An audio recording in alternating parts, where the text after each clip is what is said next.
no. Okay. This is one of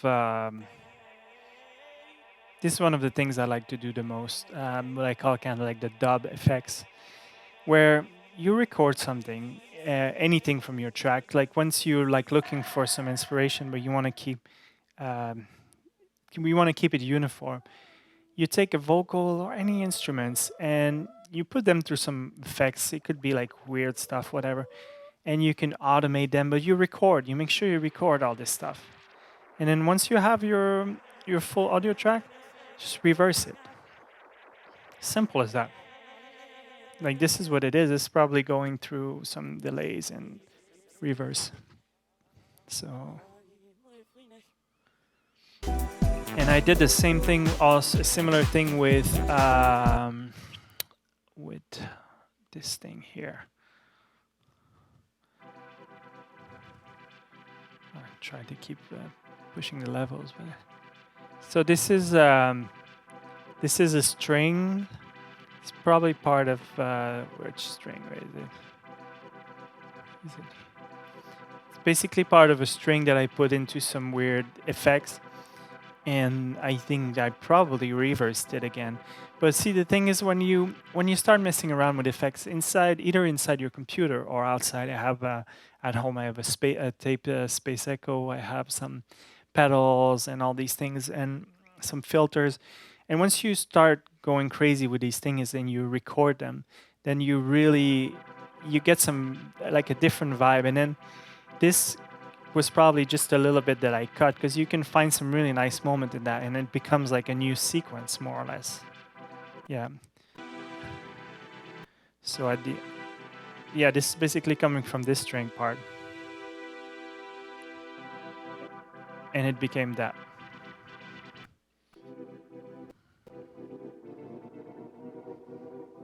Even a little bit weird too.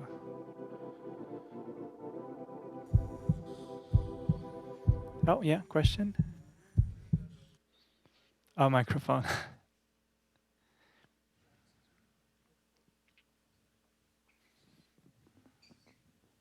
I thought I would just ask about the sound in this track.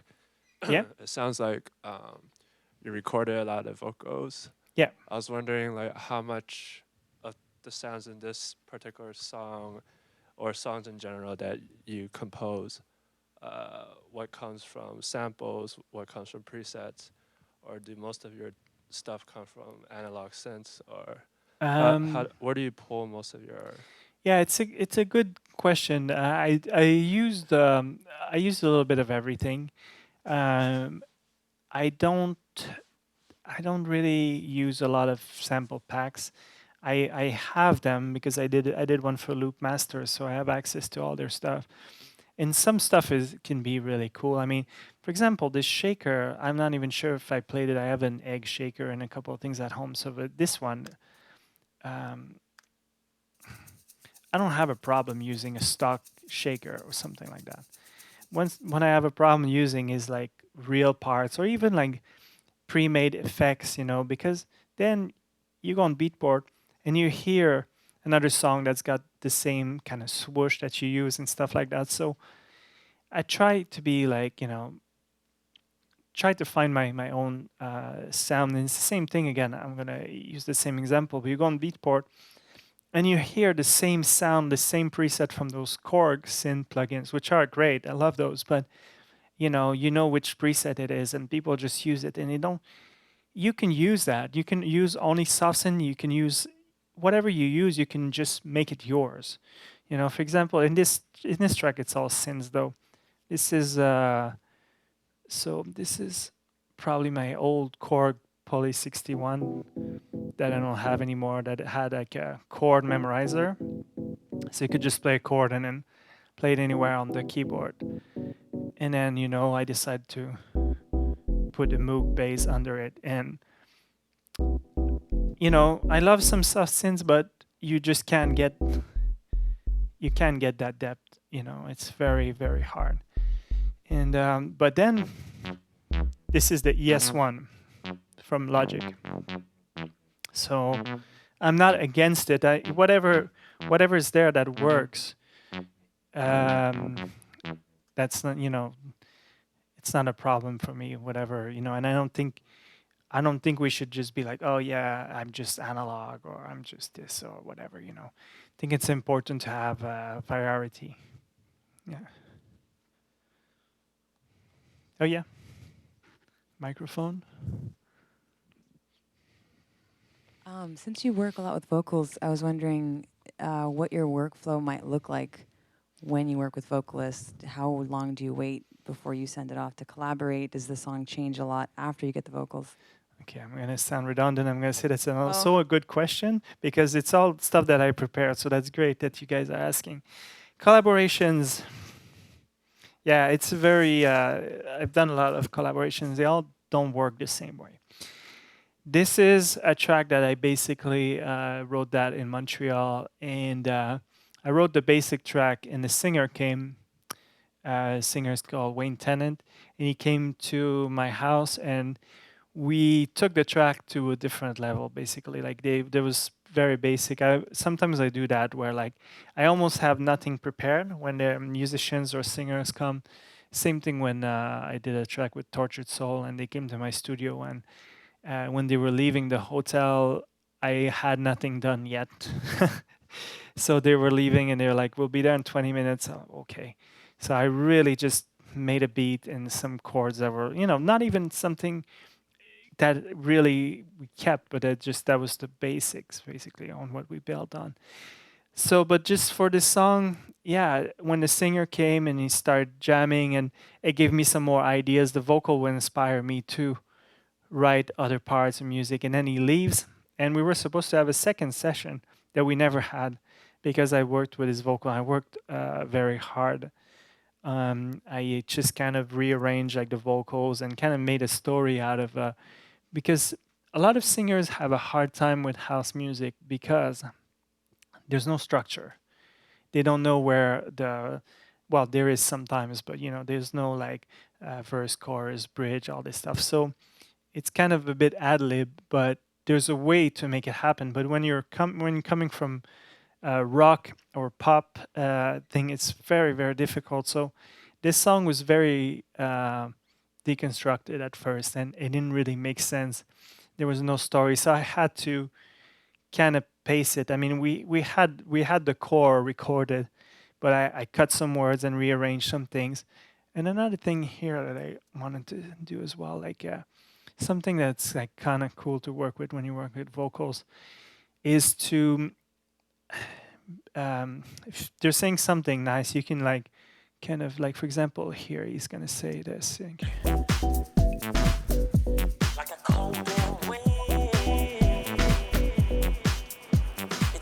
I don't know if you guys heard that, but he says I like a cold damn wind, and then I just added like a little wind thing in the background. It's just all these little things that kind of make the story a little bit more kind of real. Yeah. Yeah.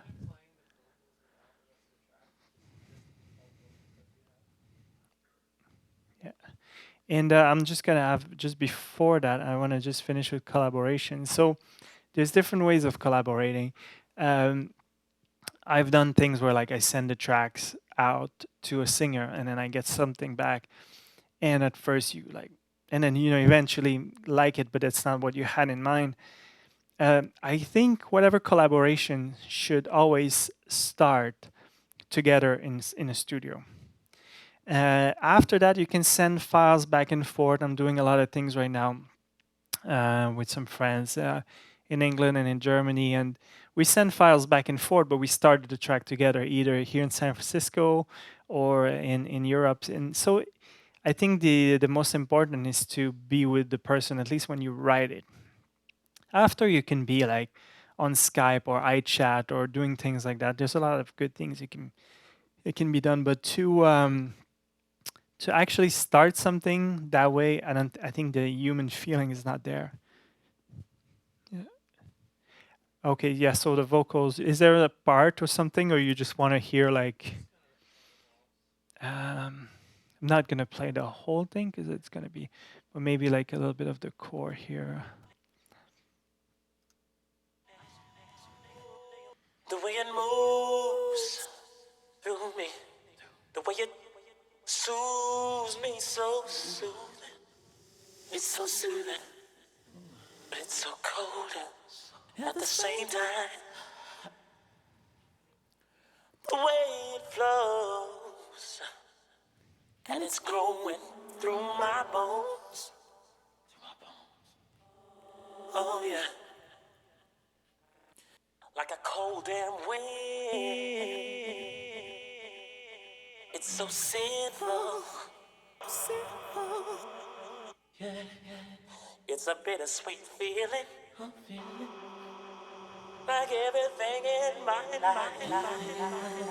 Like everything else in my life.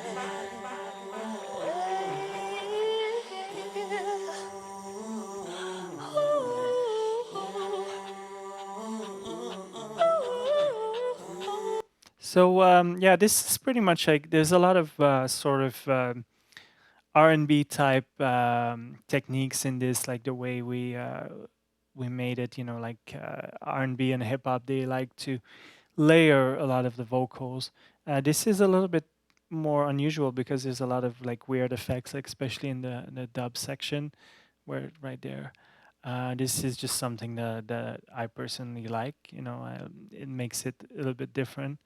But those who's, I believe they were stacked. So when you stack them, you know, you record the same, you pretty much like record the same thing, and then you find different parts, and then you stack them. You know, one pan hard left, hard right, and then maybe middle left, middle right, and then one center, and you can do that as much as you want, and just kind of create something like very large.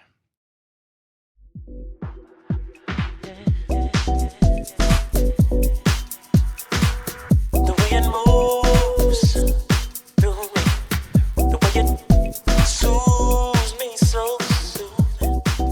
It's so soothing. Yes.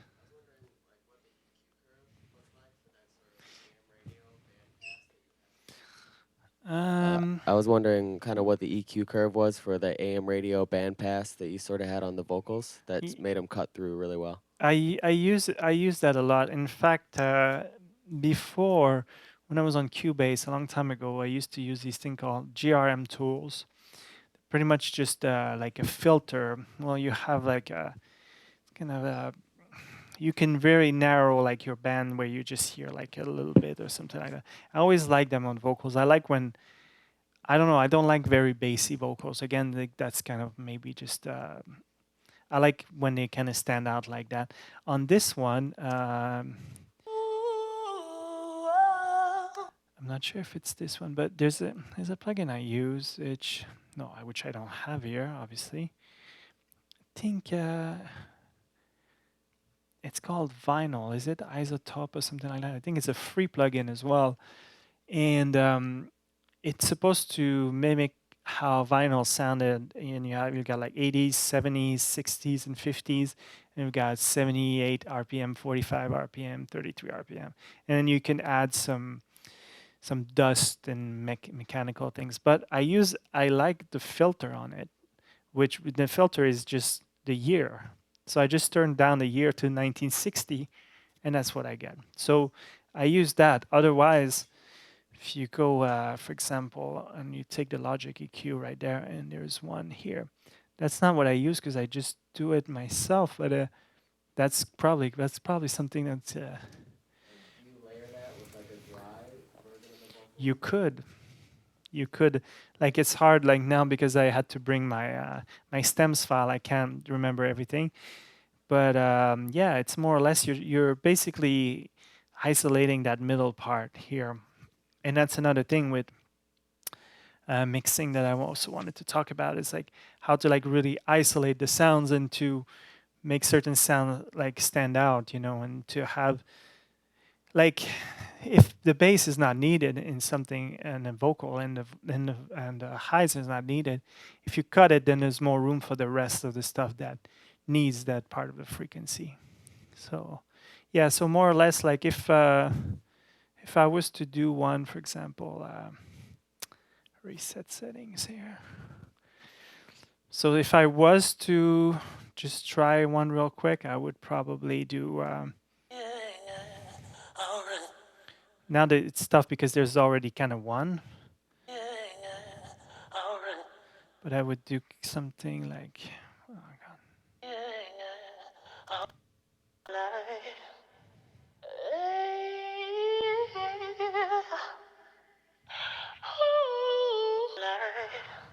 So then again, it depends what you want. A lot of the times, people will also what they'll do is they had a bit of distortion, and if you take like anything, I want to kill your ears.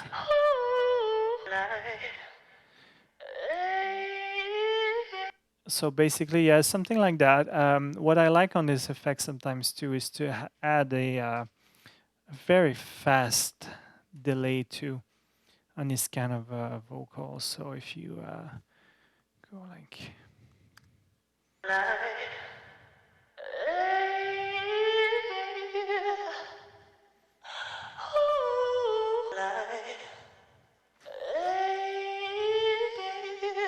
Because somehow, like when you do that, the sound becomes very, very narrow. And if you just have this little kind of that kind of John Lennon slapback delay, it makes it less harsh, and it's also like a bit fuller. So yeah, but there's all kinds of ways to do it. And again, it's what's fun about it is that you can just experience. Like I said, the vinyl plugin wasn't made for that, and that's what I ended up using. And I just like how it sounds. So sometimes like anything will do, really. Yeah. Do you compress your vocals? Yeah.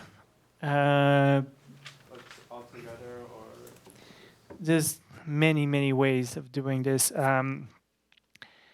Compression. I mean, first of all, like when you record the signal. So I think my way of doing compression more and more is to actually stay away from a compressor that will do all the job.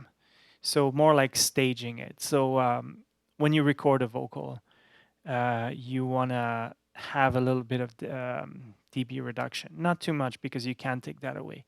So so you don't have like this file that is going crazy.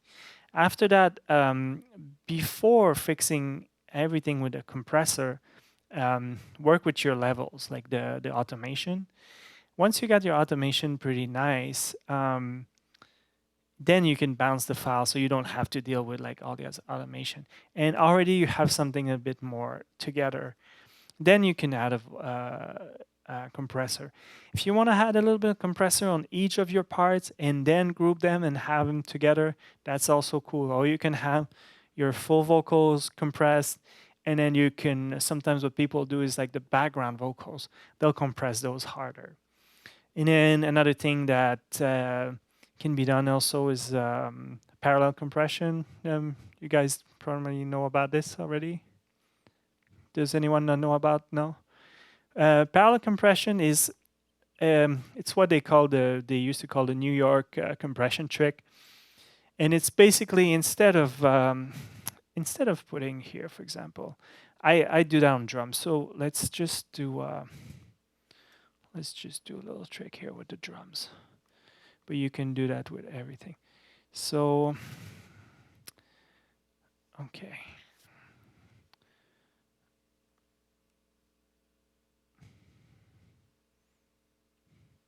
Let's put that to a bus. Oh, there's no bus. Let's do one. In fact, let's do two. Okay. Okay, so you've got bus. Go back here, assign those to bus 1. Okay, so now we have our drums coming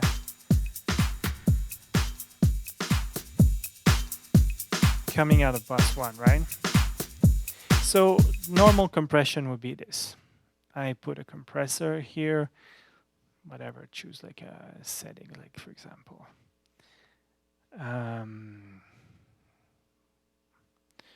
So, okay. Can you tell me what's the problem with doing this?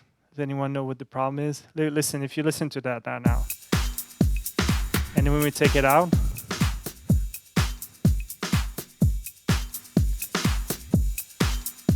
yeah? Basically, killed all the punch because your attack is super. Yeah, well, the transient. Well, no matter what, like the settings are, you know, the thing is that you're killing you're killing your transient right now. So, you know, it's nice. You get something like kind of cool, you know, like something a bit more aggressive and something with a bit of glue, but you're killing. The kick is like you're kind of losing it. So your parallel compression is you use your basically use your compressor as a send, like you would use like a reverb. So what you do to it instead is, so we have a send here, and on the second bus you put your compressor.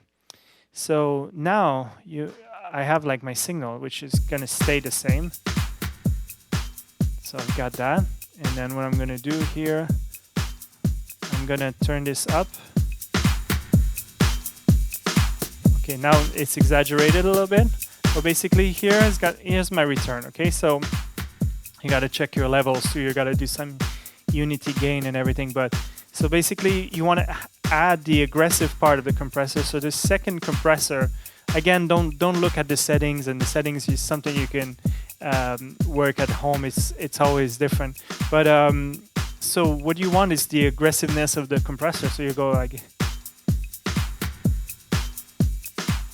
you basically add a layer of drums almost. So you go like, so this is without it. Okay, now we're cheating a little bit because we got a little bit more volume, but basically, yeah, basically this is, some people also what they'll do, well, the real trick is supposed to be this, supposedly. So you're supposed to EQ, like kind of like a smiley EQ after the compressor. But again, you can do whatever you want. You could like put a distortion if you want. So this is without the parallel compression.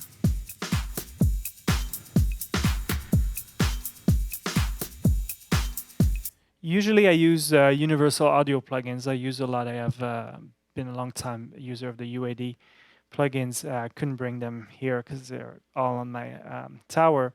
So I'll use like a Fatso or something like that. And you could use something more, yeah, you could do anything. Again, like if you want to put like a distortion, if your drums are too, if they need some little, hold on, where is this? Well, of course, I don't have all my plugins here, so it doesn't really work. Okay, let's see this thing here. They need to get like, if they're too sleepy, and you need to like make them a bit more alive.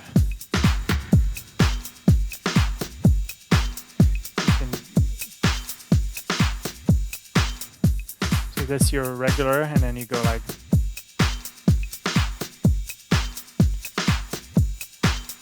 In fact, this one is funny because this one has a dry and wet, so now a lot of plugins have started to have that. So this is, okay, so sorry, that was a long pause, but yeah, this is what they call the parallel compression, or the New York trick. So when we were talking about, who was I just talking to about the vocals, the EQ? Oh, it was you, okay. So you could do the same thing. So you could be like, this one, okay. Oops.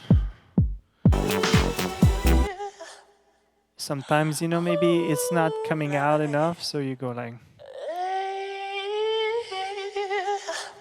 you just add. So instead of destroying your signal, it's kind of almost like a non-destructive way of working basically with your files. So you just add as much as you want, and it's there, and you just level it. You always got to be careful about your unity gain, because that's a problem, which means that you put in the plugins like, oh wow, it sounds louder, it's better, but it's not. Louder is definitely not better. It's just a fake impression. So you just have to make it, you know, the same level on your meter and just kind of layer it. Does that answer the question? Yeah. Okay.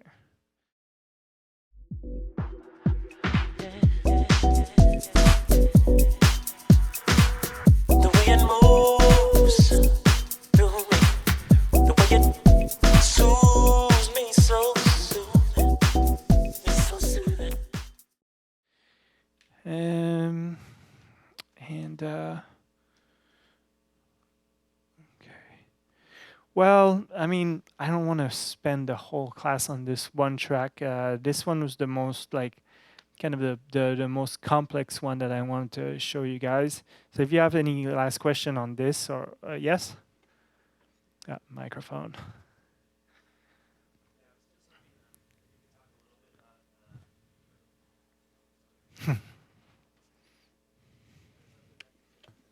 No? Yeah. If you could talk a bit about the processing chain that you'd use on your bass and your kick and how you get them to work well together. I know that the kick in this track isn't terribly low frequency, but the bass is. I was just wondering how you can get them to work well together with and still maintain definition between the two so you can hear them both. Yeah, that's very tricky. I guess now I do it. It's kind of things can become a bit unconscious after like doing them for a while. But having said that, it happens a lot that it doesn't work. Basically, it's the first thing you have to understand before anything goes on in your mix is your choice of sounds. That's like the most important thing. So if you choose a 808 kick and then your track as a sub bass, you're kind of asking for it. Unless you're really doing something that is like super dubby and heavy, and then there are ways around it. But let me just see if we can put them together and maybe see if I can do something. But so this kick, for example, let's just cheat a little bit. I use that analyzer a lot. It's because it's, you know, it's nice. Not necessarily the nicest one, but it's easy. Comes with the Logic EQ. So what do we see here? The kick is like in you know, the energy is kind of like in the hundreds, right? So, and then if you look at the bass,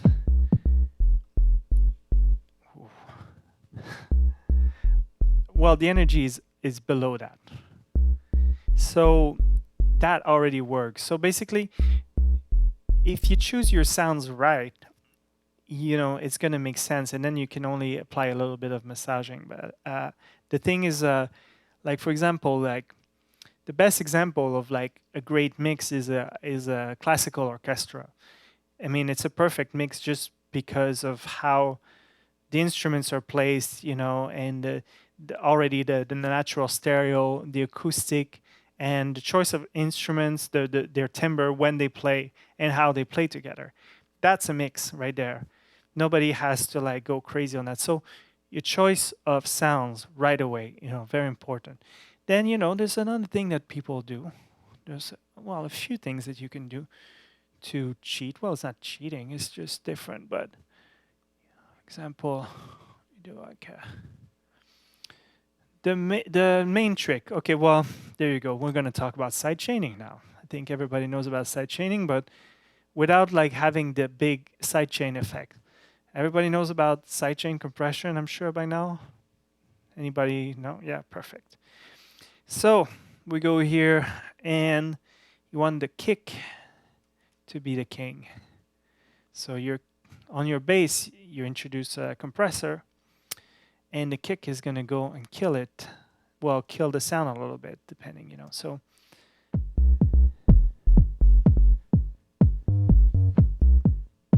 okay, hold on. This is straight. What is it? Oh, it's just the room that's making this sound. Okay, so basically, right now it's extreme, but every time the kick comes in, and then the settings will have to be figured out, but every time the kick comes in, the bass goes down in level. It's basically what you could call as the real radio effect. When on the radio everything is compressed, whenever someone who comes in and talk, the sound docks it lowers, the sound lowers. So it's very similar to that. And there's another trick that can be done too, which is, tried that a few times. I'm not sure if I'm in love with this trick yet, but got this thing called match EQ. Match EQ, a bit similar to the compressor thing here. We'll put the kick here, and we're gonna do learn. And right now it's learning the curve of the kick, right? It already learned it, it's right there. Then you take this off, then you have no more. Then you want to learn your current, which is your bass. Now it's learning the curve, okay? We got that. Now we do a match. Oh, whoa, no, that's not what we want at all. We don't want a majo sound. In fact, we want to go the other way around. Boom, like that. So you want to go negative. I'm not sure if that's the right thing, because then you're messing with, frequencies and stuff like that, and you don't necessarily want to do that. So you go, hold on. Oof. See, now it's like boosting the bass instead. Anyway, but what you can do is just go on a normal EQ, and then you go like, okay, you see a dip between 100 and something, and then you just go and do it. So these would be like the two ways that I would say. But some people also put kicks and bass in a compressor together on a bus. That's another way. Sometimes they just gel better together. I don't tend to do that much, but you can do whatever you want, Yeah, but the choice of sound, you can't stress that enough. Yeah, definitely. But in anything, when you listen to your song, what is it needing? And that's what I was saying earlier about structure. I didn't go like all the way in there, but I'm gonna just open up another track, and we can talk about more stuff. With structures, it's like when you start your structure, then you kind of let the track dictate you where it's gonna go. Let me see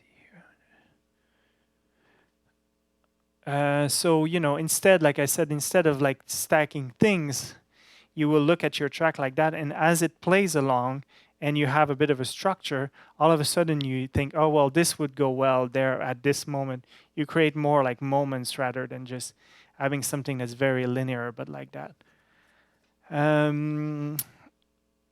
So, yeah, I guess that's it for the previous song, which was called Merciless, of my Lost Together album.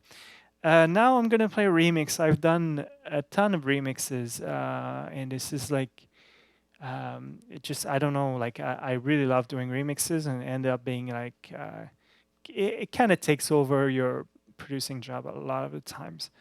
And this is actually just to show you as well that when I do, this is my main mix, and this is the dub, and this is a little outro that I did. So I did this for a band called Brand Van 3000. They're out of Montreal. They're kind of like, I don't want to say like an indie band, because that doesn't really make any sense, but they're like a live electronic rock band. They've been around for a long time. They're kind of like a musical version of a circus almost, because it's based around just a few members, and then it always changes. But I remixed a track of theirs a long time ago with, they did a track with Curtis Mayfield, and now they did this track with this guy called Freddie James, who was a singer, child disco singers in Montreal. Did that track, Everybody Get Up and Boogie. I don't know if you guys know that. Like probably in the 80s or something. And this is, now he's probably like 40 or something, so it's not the same. So, but they did this track, and I just wanted to remix it, so they let me remix it and put it out on my label. So, play you a little bit of it and explain the process after.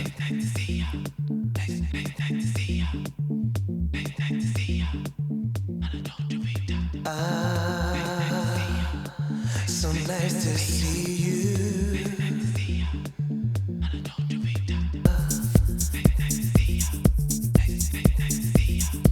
Also, by the way, I have a limiter there, but it's just so all the tracks will sound the same. I never send my tracks with limiters.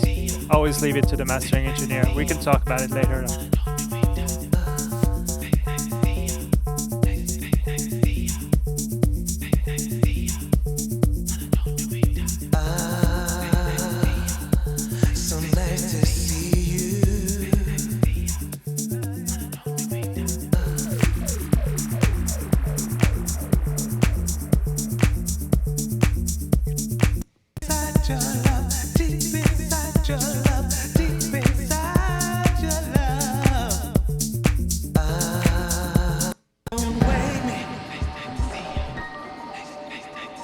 So on this track, they recorded this grand piano, which is only in this one version, but I really love it. It sounds really good. Deep inside your love, deep inside your love, deep inside your love.